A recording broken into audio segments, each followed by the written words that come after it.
तो महाराज सूत जी बड़े संकोच में पड़ गए। आप लोग ये कैसा, ये क्या करते हैं आप? मुझे देख करके खड़े हो गए, मेरा आदर सत्कार कर रहे हैं, आखिर क्यों? सूत जी आप उम्र में छोटे हैं तो क्या हुआ? शास्त्र कहते हैं धन वृद्धा बल वृद्धा आयुर्विद्या तथैव चे। कोई बल में बड़ा होता है, कोई आयु में बड़ा होता है, कोई कदाचित धन में बड़ा होता है, लेकिन सूत जी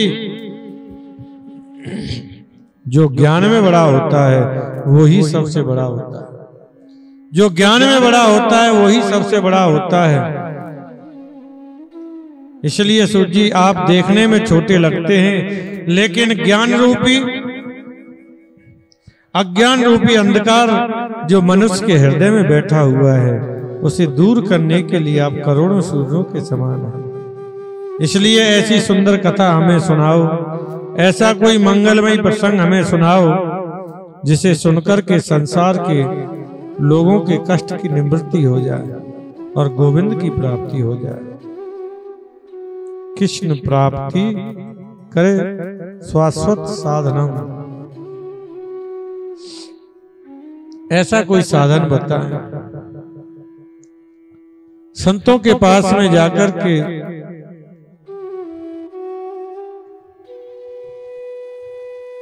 ऐसा प्रश्न मत करो कि हमारी फैक्ट्री कैसे चलेगी, कारोबार कैसे चलेगा, बेटे की शादी होगी कि नहीं। ये फालतू प्रश्न है। लिखा है संतों के पास में जाकर के कभी ये फालतू प्रश्न मत करो। कहते अन्न का कण और संत का क्षण कभी बर्बाद मत करो। संतों से पूछना है तो बस एक ही प्रश्न करो, महाराज गोविंद की प्राप्ति कैसे होगी, गोविंद की प्राप्ति कैसे होगी।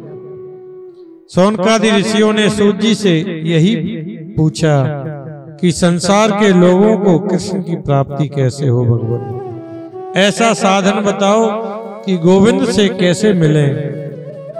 इसको सुनकर के सूत जी महाराज बहुत गदगद हो गए। सूत जी गदगद हो गए। सूत जी ने बोले आपने बिल्कुल सही पूछा है। हम लोग जन्म लेते हैं, बड़े होते हैं, लंबे होते हैं, युवा हो जाते हैं, वृद्ध हो जाते हैं और मर जाते हैं।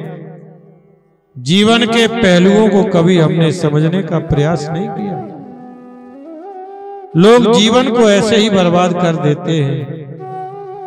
कितने लोग ऐसे हैं जिन्हें मैं जानता हूं जो ताश खेलते हैं तो महाराज रविवार के दिन तो ताश की बाजी पर बाजी लगती है, 10-10 घंटे कब निकल जाएं उन्हें मालूम ही नहीं लगता। और वही व्यक्ति यदि गलती से कथा में आकर के बैठ जाए तो महाराज 3 घंटे की कथा में 30 बार घड़ी देखता है, कब छुट्टी हो और कब मैं भागूं। संसार के कार्यों में हमारी दुष्प्रवृत्ति इतनी बढ़ गई है और भगवत कार्यों में हम संकोच करते हैं। हाँ भाई, उनके यहाँ से निमंत्रण तो आया, पत्र तो आया है, सो कथा में तो जाना ही पड़ेगा। कथा में आए, लिफाफा चढ़ाया और चल दिए। बोलो जय श्री कृष्ण। हाँ, ये जो हमारी प्रवृत्ति हो गई है ना, ये केवल समय का दुरुपयोग है। श्री सूत जी ऋषि कहते हैं हमारा जीवन क्या है कि काल व्याल मुख ग्रास त्रास नृणास हेतवे। हमारा जीवन क्या है, ध्यान देना। एक बहुत बड़ा अजगर सर्प अपना मुंह खोले बैठा हुआ है और हम उसमें पालती मार करके बैठे हैं।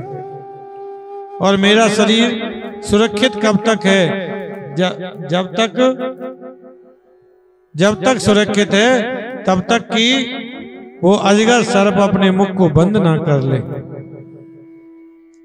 जैसे ही वो मुख बंद करेगा तो तुरंत मेरी मृत्यु हो जाएगी। ऐसे ही काल रूपी सर्प के मुख में हम ग्रास बने हुए हैं। मैं आपको अभी कथा सुना रहा हूं, इसके 1 मिनट बाद सुना पाऊंगा कि नहीं, इसकी कोई गारंटी है? अभिमान हम बहुत ऊंचा ऊंचा करते हैं, लेकिन एक क्षण का भी हमारे जीवन का भरोसा नहीं है। जीव बड़ी बड़ी प्लानिंग, बड़े बड़े अभिमान करता है, लेकिन सब रखा रह जाता है। एक सेठ जी रात को 9 बजे एसी चला करके कमरे में विश्राम कर रहे हैं महाराज, और बिस्तर पर लेटे हुए विचार कर रहे हैं, बहुत दिन हो गए इस व्यापार को करते करते, अब कुछ नया व्यापार शुरू करते हैं। मन बोला क्या करोगे, क्या करोगे? बोले वो जो हाईवे की बगल में 28 एकड़ जमीन है, कल उसकी रजिस्ट्री करा लेता हूं। रजिस्ट्री करा लेता हूं? बोले हाँ। मन कहता फिर क्या करोगे? अरे उसमें इंडस्ट्री लगाएंगे, 200-400 लोग उसमें काम करेंगे, फिर क्या करोगे? फिर क्या धनिकों की लिस्ट में मेरा नाम हो जाएगा? कलकत्ता में सुबह का नाश्ता करूंगा, दोपहर का भोजन बॉम्बे, रात्रि दिल्ली में विश्राम करूंगा, फिर क्या करोगे? फिर हमारे इशू निकलेंगे, शेयर मार्केट में हमारा नाम हो जाएगा।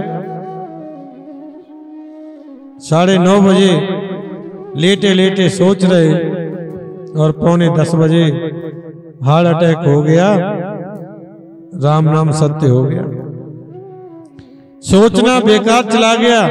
सोचते तो हम बहुत लंबी लंबी हैं, लेकिन हमें एक क्षण का अपने जीवन का भरोसा नहीं है। प्लानिंग हम बहुत लंबी करते हैं। ना ही कष्टतम क्षणमपि जातु, ये मानव की सबसे बड़ी भ्रांति है कि वो चिंता ज्यादा करता है, चिंतन नहीं करता।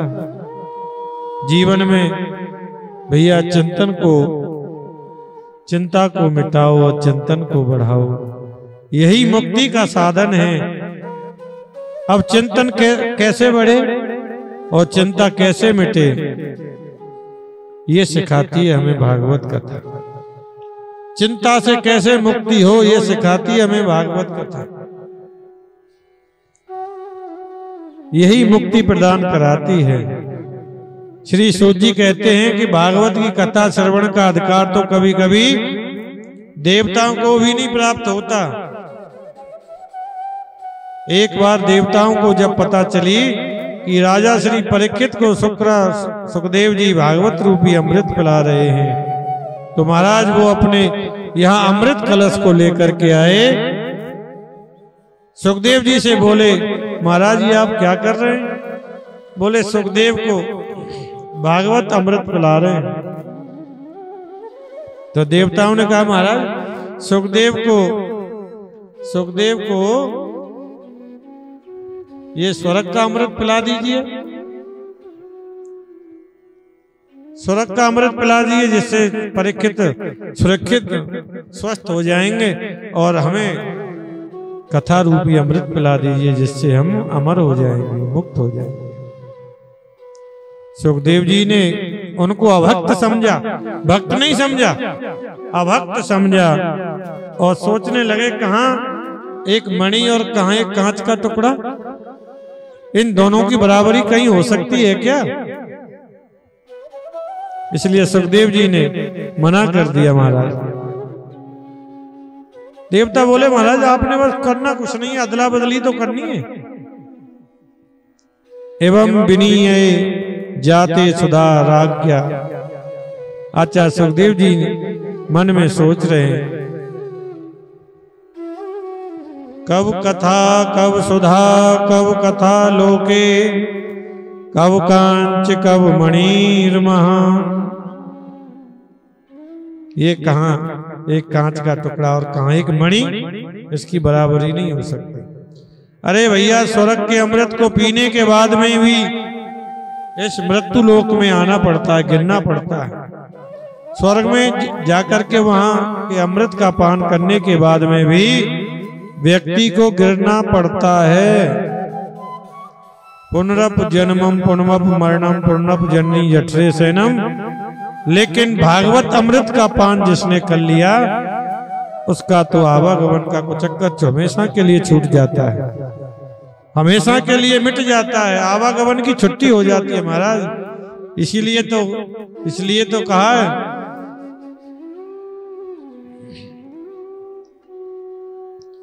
कि अभक्ता सता सच विज्ञाय न ददो सा कथामृतम।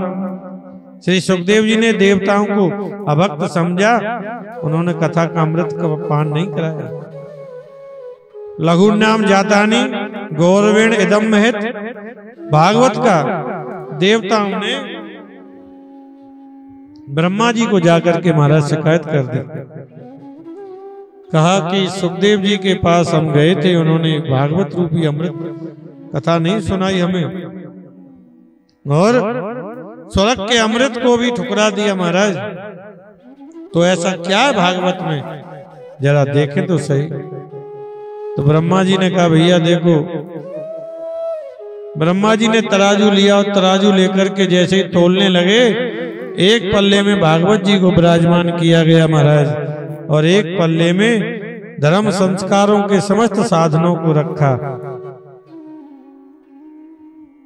सभी संस्कारों को, धर्म संस्कारों को रखा, और जैसे ही पल्ला तोलना प्रारंभ किया तो भागवत जी का पल्ला नीचे हो गया और बाकी सब धर्म संस्कारों के जो पल्ले थे वो सब ऊपर उठ गए महाराज।